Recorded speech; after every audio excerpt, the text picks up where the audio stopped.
인천을 보고 들어왔습니다. 안 그럼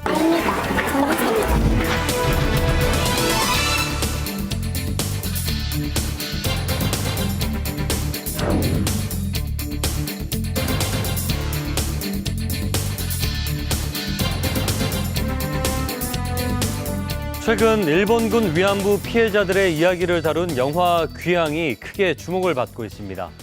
이 영화는 제작에 착수한 지 14년 만에 시민들의 후원과 배우, 또 제작진의 재능 기부로 완성됐다고 하는데요.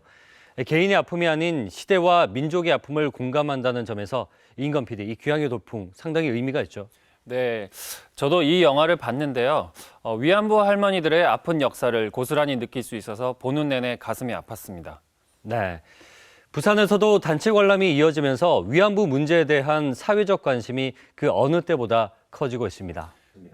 네, 그렇습니다. 이런 가운데 바로 어제죠. 3.1절을 맞이해 부산에서도 드디어 평화의 소녀상이 세워졌습니다. 평화의 소녀상에는 일제 위안부 만행을 영원히 잊지 말자는 의미가 담겨 있는데요.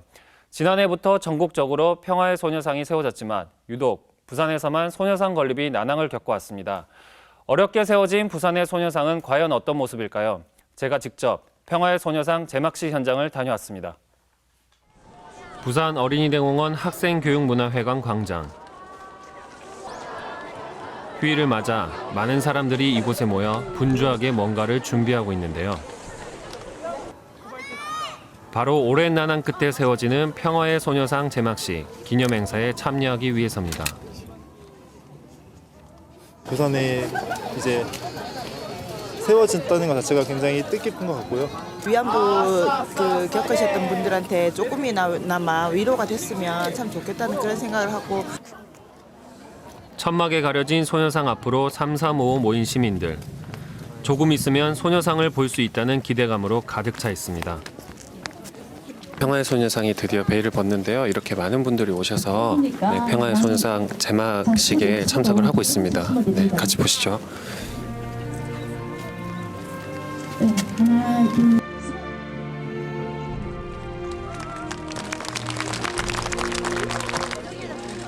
와, 이게 바로 소녀상인가요? 네, 그런데 이 소녀상이 세워지기까지는 순탄치 않은 과정이 있었습니다. 지난해 광복 70주년을 맞아 위안부 피해자들을 기리기 위해 전국 곳곳에서 평화의 소녀상 건립이 추진됐습니다. 하지만 부산에서는 마땅한 건립 부지를 찾지 못해 건립추진위원회와 부산시가 갈등을 빚었습니다. 시에 담당이 어젠가 아래가 전화가 와가지고 시민공원에 자리도 없고. 한때 조형물 제작이 중단되는 등 어려움을 겪기도 했지만 부산 시민들의 노력 끝에 평화의 소녀상이 설 곳을 찾았습니다. 마침내 학생교육문화회관 한편에 세워진 겁니다. 부산에도 드디어 이제 평화의 소녀상이 만들어졌습니다. 기존에 있던 소녀상은 단발머리에 앉아있는 모습의 소녀상이었는데요. 부산에 있는 소녀상이 이렇게 만들어진 이유는 맨발에 그리고 서 있는 모습, 즉 징집됐을 당시의 모습을 그대로 재현하기 위함이라고 합니다. 또 저기 보시면 이제 특이한 또 문구가 있는데요. 네, 바로 이제 우리 할머니다라는 문구를 여기에 새겨놨습니다. 그 이유는 기존에 있던 소녀상은 그 당시 소녀들의 모습만 연상을 하기 위함인데 지금 여기 있는 문구가 있음으로 인해서 역사가 아직까지도 이어지고 있다라는 것을 시민들에게 알려주기 위함이라고 말합니다. 이 소녀상이 더욱 뜻깊은 이유는 시민들이 십시일반 기부금을 마련해 착공에서 준공까지 모두 재능 기부로 만들어졌기 때문입니다. 각종 이제 소녀상을 세우기 위해서 움직이는 여러 보고 제가 모금을 하게 되었고요. 건립 부지에 기술적인 지원이 필요하다는 뉴스를 갖다가 접하고 저도 조그만 힘이 될까 싶어가지고. 지난 30년간 위안부 명예회복 운동을 주도하고 소녀상 건립을 위해 노력한 정신대 문제대책 부산협의회의 김문숙 이사장을 만나 이야기를 나눠봤습니다. 거의 7, 8개월 전에 다 만들었습니다. 그런데 설치할 장소를 절대로 안 해줘서 속 많이 상하셨죠? 여기저기 뭐 온데고 그 기다리고 그래 하는 동안에 나는 그만 내 자신이 약해지고. 김 이사장과 함께 소녀상을 둘러봤습니다. 2년여간의 고생이 떠오르기라도 한 듯 소녀상을 어루만지며 무척이나 감격스러워했습니다. 진정 그 시민들의 그 적은 돈의 모임이 오늘의 소녀상을 만들었거든요. 이제 소녀상을 세우게 됐으니까 이제 모든 거 잊어버리고 그동안에 참 소녀상을 못 세워서 고통스러운 그 고통은 이제 없습니다만. 마침내 세워진 부산 평화의 소녀상. 부산에 소녀상이 세워지기까지 참으로 오랜 시간이 걸렸습니다. 부산 시민들의 도움으로 어렵게 평화의 소녀상이 제작된 만큼 우리 할머니들의 과거와 미래 모두를 잊지 말아야 할 것입니다. 소녀상 뒤편으로 새겨진 우리 할머니다 이 문구가 전 참 가슴에 와닿네요. 네. 제막식이 끝난 이후에도 많은 시민들이 한동안 소녀상 주변을 떠나지 못했습니다. 그런데 이 화면으로 보니까 소녀상이 광장 입구 한쪽으로 좀 치우쳐져 있던데 많은 시민들이 더 잘 볼 수 있는 그런 자리였으면 더 좋지 않았을까요? 네, 저도 그 부분이 굉장히 아쉬웠는데요. 경기도 고양시의 사례를 보면 최근 평화의 소녀상을 기존의 자리에서 사람들이 접근성이 더 좋은 장소로 이전을 했습니다. 더 많은 이들에게 위안부 피해자 문제가 공론화되기를 희망하는 마음에서라는데요. 이 결정에는 고양시의 역사의식과 지속적인 위안부 문제에 대한 관심이 큰 몫으로 작용했다고 합니다.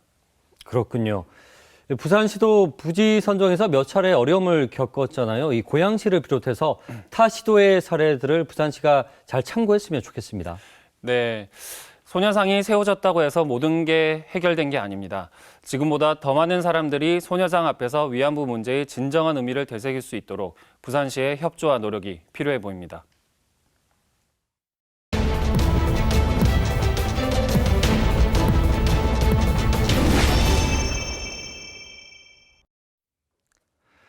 약 한 달 전에 저희 부산나우에서는 부산시설공단의 수상한 행정에 대해 방송을 해드렸는데요. 인건 PD 혹시 기억하십니까? 네, 저도 기억이 납니다. 부산시설공단에서 지하도 상가 상인들에게 관리비를 부당하게 부과하고 불법 재임대 의혹도 있다는 내용이었죠. 맞습니다.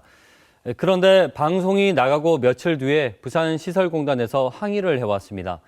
방송 내용이 사실과 다르며 지하도 상가에 불법 재임대는 결코 없다고 주장을 했습니다. 그래서 사실 확인을 위해서 저희 제작진이 재점검에 나섰는데요. 지하도 상가 불법 재임대 의혹의 진실, 지금부터 화면으로 만나보시죠.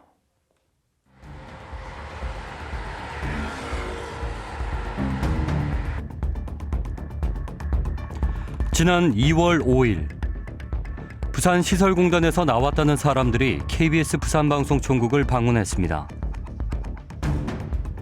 이들은 부산시설공단의 수상한 행정편에서 방송한 내용에 문제가 있다며 항의하러 왔다고 합니다.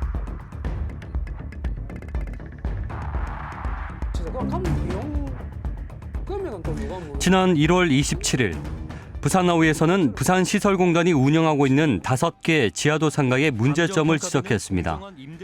시설공단이 내야 하는 감정평가 수수료를 상인들에게 부당하게 부과하고 있으며 상가 재임대도 암암리에 이루어지고 있다는 내용이었습니다. 제작진은 부동산의 소개로 재임대를 하려는 한 상가를 찾았습니다. 입찰을 보고 들어왔습니까? 그럼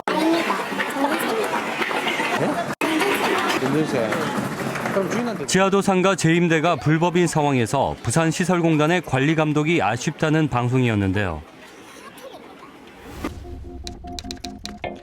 공단의 항의서에는 부산나우 제작진이 지하도 상가의 관리비 부과에 대해 잘못 이해하고 있으며 지하도 상가의 재임대가 절대 없다는 겁니다. 부산나우 팀은 부산시설공단에서 항의한 내용을 재점검하기 위해 다시 지하도 상가 취재에 나섰습니다. 그런데 이때 공단 측에서 공문 하나를 내밀었습니다. 지하도 상가 관리비 부과 항목에서 부산나우가 지적했던 감정평가 수수료와 간담회 비용을 관리비에서 제외하겠다는 내용입니다. 감정평가비 수수료 반납의 비용을 처리한다는 요좀 저희 방송에서 이야기했던 딱 요 부분이네요. 그 부분밖에 승인을 못 받았습니다. 공단이 지금까지 지하도상과 관리비를 잘못 부과해 왔음을 스스로 인정하고 시정 조치하겠다는 겁니다. 부산시와 시설관리공단이 과연 회계 기준이 있는지 의심스럽습니다.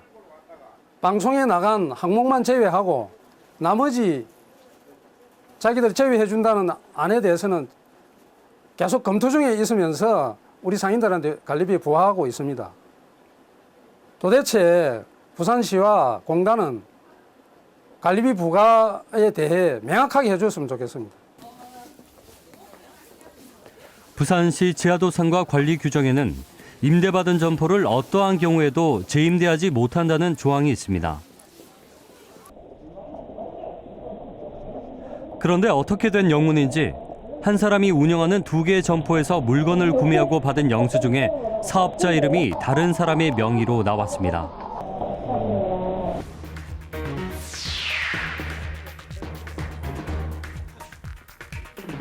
정말 사업자가 다르네요. 어떻게 이럴 수 있죠?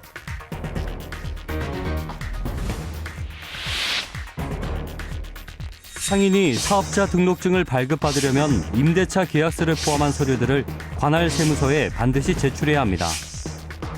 타인의 명의로 사업자가 등록돼 있다는 건 두 사람 사이에 임대차 계약서가 따로 존재한다는 게 아닐까요? 어떻게 이런 일이 있을 수 있을까? 제작진은 상가 재임대를 의심하고 사실을 확인해 보기로 했습니다. 부산시설공단과 임차인의 동의를 구해 타인의 명의로 된 사업자 등록 여부를 물었는데요. 서로 계약서가 안 들어가면 사건이 안 나오니까요. 안 나오니까 어디가 안 했겠습니까? 그러니까 어떻게 했다는 말씀이십니까? 계약서를 썼기 때문에로 계약서를 했기 때문에 그 사업자가 나온 사이에 계약서를 나오고 그러면 안 그러면 사업자가 안 나오니까 어떻게 하든 간에 안 나오니까. 임차인은 다른 사람과 다시 임대차 계약을 맺었다고 시인했습니다. 하지만 두 사람이 계약을 맺은 시점이 지하도 상가가 부산시설공단으로 이관되기 이전의 일이므로 공단은 재임대와 상관없다는 입장입니다. 우리가 회사 사장님하고 계약한 이후에 그 전차행위가 이루어진 거 아니지 않습니까, 이거? 예, 맞습니다. 그래서 제가 말씀드렸잖아요. 확인 못한 거는 저희들이 인정한다고. 그러고 저기 왜 저렇게 나왔는지는 저도 저것들은 이해가 잘 안 됩니다. 그걸 알고 계셔야 되는 분이 여기 소장님이고 단장님이십니다. 며칠 뒤 부산시설공단에서 법률 자문을 구한 공문을 보내왔습니다. 의심의 여지도 있으나 사업자 등록의 문제만으로 재임대 관계라고 단정할 수 없다는 의견이었습니다. 제작진은 명확하게 하기 위해 법률 전문가를 찾았습니다.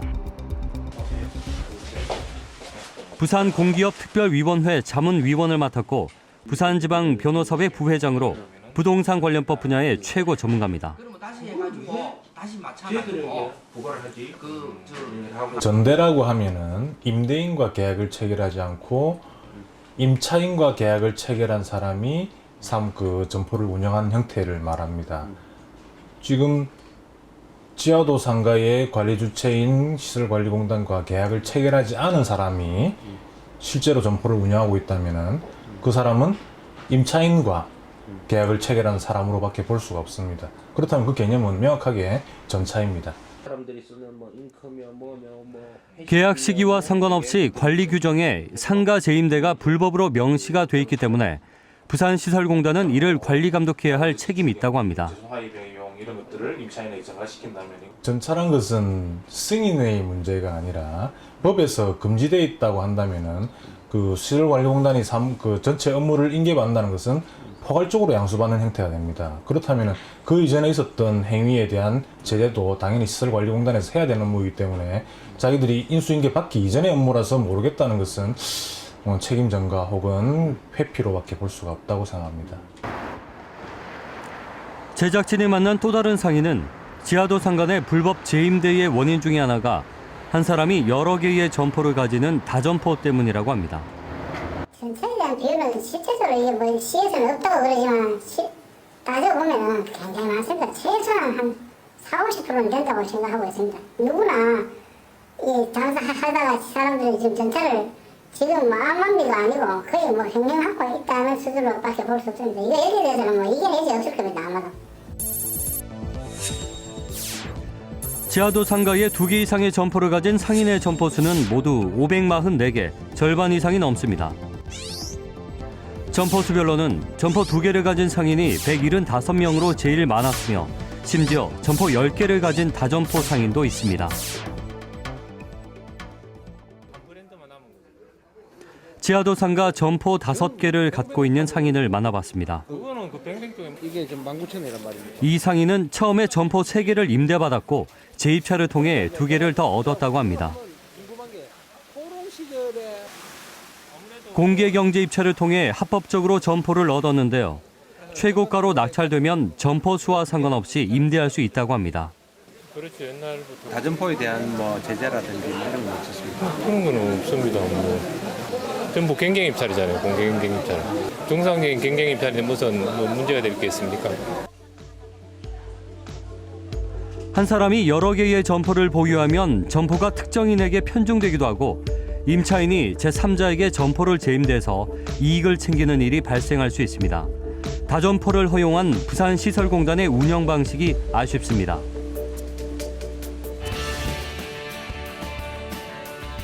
다른 지역은 지하도 상가를 어떻게 관리 감독하고 있을까요?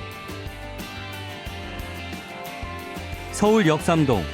여기에 우리나라에서 최고로 손꼽히는 역세권 상권이 있습니다. 바로 강남역 지하 쇼핑센터입니다. 서울시설공단에서 상가를 민간법인으로 위탁해 상권을 되살린 대표적인 곳인데요. 지난 2011년에 상인들이 직접 공사비 195억 원을 들여 지하도 상가를 현대식으로 깔끔하게 새단장했습니다. 와, 젊은 사람들이 많이 찾는군요. 그렇죠. 깔끔해졌고 그리고 사람들도 더 많이 찾는 것 같고 또 전에는 좀 지저분하고 해서 와도 이제 물건을 싸도 좀 사기가 좀 오기가 잘 안 됐었는데 깔끔해지니까 좀 더 자주 찾게 되는 것 같아요. 유동인구도 많고 상권도 활발해 여러 개의 점포를 가질 수 있다면 매우 이득일 것 같은데요. 이곳에도 한 사람이 여러 개의 점포를 소유하는 다점포가 가능한지 알아봤습니다. 여러 개를 한 사람이 소유해서 사실상 운영하기가 힘든 거예요. 그 조례를 지키자면은. 그렇기 때문에 한 사람이 한 점포를 가지고 있는 게 원칙이죠. 한 사람이 여러 가지 여러 군데의 상가를 운영하면서 그 일반 시민들한테 또 입찰 기회가 적어지는 데다가 그다음에 한 사람이 다점포를 소유하고 있으면 당연히 그 혼자 운영을 못 하거든요. 그러니까 불법 전대에 또 그 원인이 되는 경우가 있었습니다. 그래서 11년도에 조례 개정에서는 1인 1점포로 이렇게 개정을 했고 1개 이상의 점포를 입찰받을 수 없도록 그렇게 개정을 하였습니다. 서울시는 지하도 상가 조례로 다점포와 재임대를 엄격하게 금지하고 있습니다.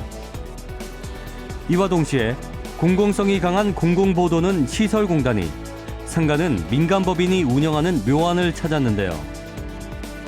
상권이 활성화되고 상가를 임대한 상인도 보호할 수 있어 민간 위탁의 장점이 많다고 합니다. 공유재산인 지하도 상가가 이제 일반 경쟁 입찰을 그런 원칙을 준수할 수 있다는 그런 점과 그다음에 그 상가가 활성화되기 위해서는 점포별보다 어떤 그 법인이 들어와서 상가별로 그 입찰을 하게 되면 좀 활성화시킬 수 있지 않을까. 그런 것과 임대 점포주를 좀 보호할 수 있는 그런 기능이 있었기 때문에 저희가 상가별 입찰을 실시하게 됐고요.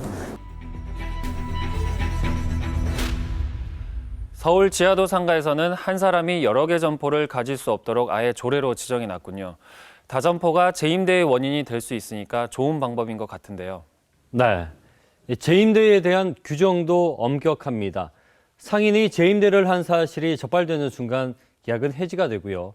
무엇보다 공공부문과 민간 부문을 나눠서 공공의 장점과 민간의 장점을 최대한 활용하고 있는 게 특징입니다. 네, 지하도 상가를 공단이 직영하는 게 아니라 민간 위탁으로 운영하는 것이 눈에 띄었는데요. 이런 방식으로 운영하는 지하도 상가는 얼마나 됩니까? 현재 서울시 소유의 지하도 상가는 모두 25곳인데요. 이 가운데 21곳을 민간 위탁 관리하고 또 나머지 4곳을 시설공단에서 직영을 하고 있습니다. 서울이 아닌 다른 도시는 어떨까요? 화면으로 준비했습니다.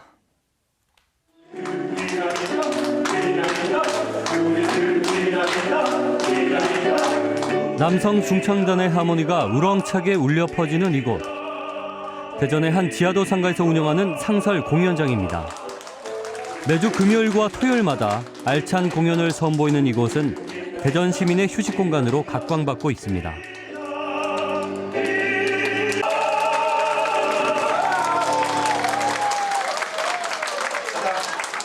저희 상가를 모르고 계셨던 분들도 상가가 흔하게 얘기하면 물건을 파는 곳이 아니냐라고 생각을 하셨는데 볼거리 제공이나 문화가 공존하는 상가라는 이미지가 확실히 심어져서 현재도 상가 활성화에 도움이 많이 되고 있습니다. 대전 중앙로 지하도 상가는 잘 되는 지하도 상가로 손꼽히는 곳입니다. 민간 법인이 중심이 돼 상가 활성화 사업을 적극 추진했는데요. 비슷한 업종들을 모아 백화점 방식으로 점포를 구성하고 젊은 세대들이 선호하는 품목으로 업종을 전환하는 등 고객 만족 노력에 앞장섬으로써 활기 넘치는 상가로 거듭났습니다. 이런 노력 덕분에 침체했던 원도심의 상권마저 부활했다고 합니다. 저희는 저희 자체적으로 운영을 해서 상권 활성화를 이룬 장점을 알고 있습니다. 그리고 나름대로 자유로움도 있어야 되고, 그리고 상인들의 생각이 전달이 제대로 되어야만이 상권이 활성화된다고 믿고 있습니다. 저희는 아직까지 시설공단에서 관리를 하는 자체는 생각도 해보지 않았고요. 그 부분이 우리 젊음의 상가에 사실은 도움이 그렇게 될 거라고 생각을 하지 않습니다. 대전 중앙로 지하도 상가에서 불과 100m 떨어진 거리에 한때는 대전시 경제발전의 핵심적인 역할을 했던 역전 지하도 상가가 있는데요.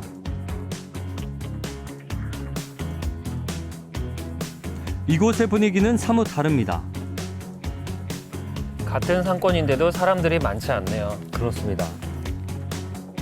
하루 평균 이용객이 2만 명, 중앙로 지하도 상가의 3분의 1 수준입니다. 이곳은 지난 16년 동안 시설공단에서 관리하고 있습니다. 지금 우리도 중앙로 지하상가처럼 민간관리로 가야 된다. 기본적으로 여기에 지금 공감을 하면서 그걸 우리 회원들끼리도 많은 대화를 하고 있어요, 지금. 시 토록과 담당자하고 우리 공단의 관리 책임자하고 우리 상인의 회장단하고 상가 발전위원회를 만들기로 했어요. 그 발전위원회에서 이 상권 활성화를 위한 방안과 또 이런 구체적인 안들까지도 아마 많은 대화를 하게 될 거예요.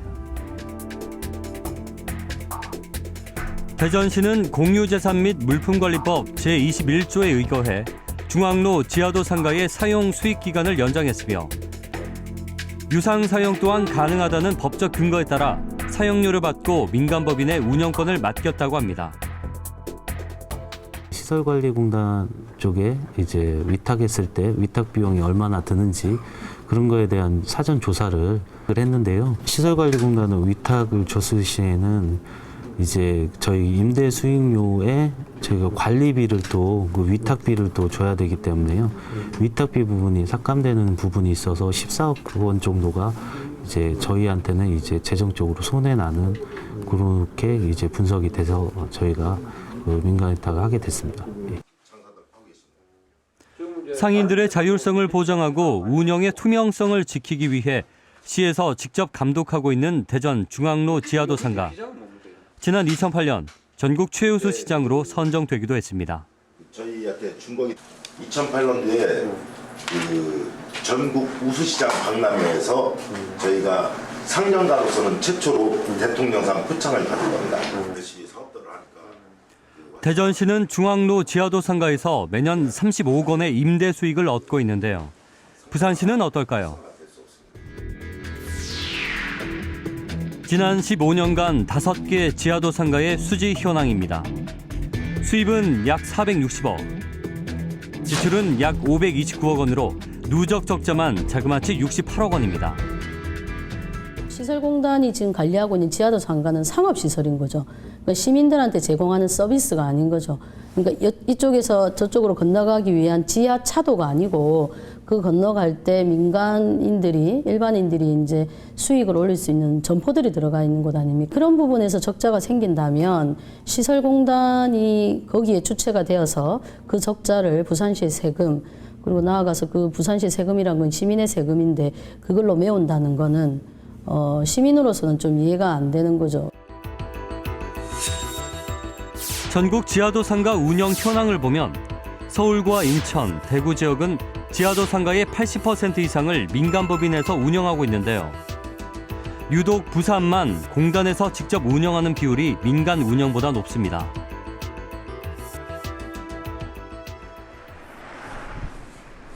굳이 부산시설공단이 지하도 상가를 운영해야 할까? 행자부 지방공기업 혁신위원장을 만났습니다. 반갑습니다. 가장 중요한 것은 공기업이 어떻게 일을 잘하느냐보다 할 일과 하지 않을 일을 구분하는 것이라고 합니다. 얼마나 공익성이 강하냐. 자, 공익성이 강하다면은 행정기관이나 지방공기업이 해야 될 것이고, 또 이 공익성보다는 좀 기업성, 그런 비시 분석에 입각해서 해야 한다면은 조금 더 이 시장으로 이 편제되어 있는 경영 계약, 그러니까 이 민간 위탁이라고 그러죠, 흔히. 그래 컨트랙팅 아웃하는 이런 방식으로서 운영하는 게 보편적이라고 이야기할 수 있죠. 공기업이란 민간 기업이 할 수 없는 일, 수익이 떨어지지만 반드시 해야 하는 사업을 하는 거잖아요. 그런데 상업성이 강한 지하도 상가에 굳이 직접 경영을 하려는 것인지 잘 모르겠네요. 지하도 상가를 공적 재산으로 볼 것인가, 상업적 시설로 볼 것인가에 따라 다른데요. 부산시는 지하도 상가가 공유 재산이기 때문에 부산시설공단에서 관리하는 것이 가장 합리적인 방법이라고 합니다. 네. 하지만 다른 지자체에서는 이미 공공성과 상업성을 구분해서 민간 위탁을 하고 있고 그에 따른 수익도 얻고 있는데요. 이런 방법도 검토해 봐야 하지 않을까요? 맞습니다. 동의대학교 산학협력단의 조사에 따르면 부산 시민의 72%가 민간 관리 방식을 원한다고 합니다. 시민도 상인도 민간 방식을 원하는데 왜 부산시는 부산시설공단만이 정답이라고 판단하는 걸까요? 아마도 부산시가 행정 편의만 고려하는 게 아닌가 싶은데요. 부산시와 부산시설공단의 행보, 부산나우가 함께 지켜보겠습니다. 오늘 소식은 여기까지입니다. 고맙습니다.